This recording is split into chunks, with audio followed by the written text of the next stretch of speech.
نبی کریم صلی اللہ علیہ وسلم سوئے یہاں تک کہ آپ خراٹے لینے لگے۔ پھر آپ نے نماز پڑھی اور کبھی راوی نے یوں کہا کہ آپ صلی اللہ علیہ وسلم لیٹ گئے پھر خراٹے لینے لگے۔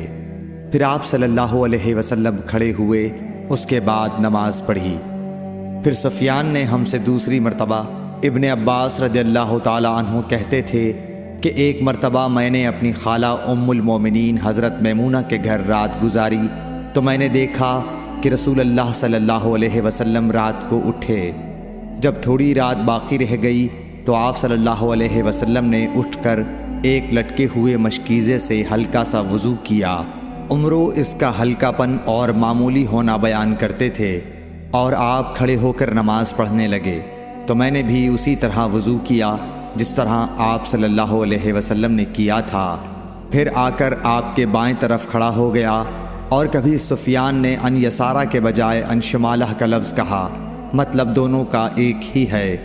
پھر آپ صلی اللہ علیہ وسلم نے مجھے پھیر لیا اور اپنی داہنی جانب کر لیا، پھر نماز پڑھی جس قدر اللہ کو منظور تھا۔ پھر آپ لیٹ گئے اور سو گئے حتیٰ کہ خراٹوں کی آواز آنے لگی۔ پھر آپ کی خدمت میں مؤذن حاضر ہوا اور اس نے آپ کو نماز کی اطلاع دی۔ آپ صلی اللہ علیہ وسلم اس کے ساتھ نماز کے لیے تشریف لے گئے۔ پھر آپ نے نماز پڑھی اور وضو نہیں کیا۔ سفیان کہتے ہیں کہ ہم نے عمرو سے کہا، کچھ لوگ کہتے ہیں کہ رسول اللہ صلی اللہ علیہ وسلم کی آنکھیں سوتی تھیں، دل نہیں سوتا تھا۔ عمرو نے کہا، میں نے عبید بن عمیر سے سنا، وہ کہتے تھے کہ انبیاء علیہ السلام کے خواب بھی وہی ہوتے ہیں۔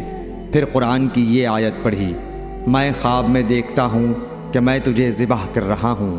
صحیح بخاری حدیث نمبر 138۔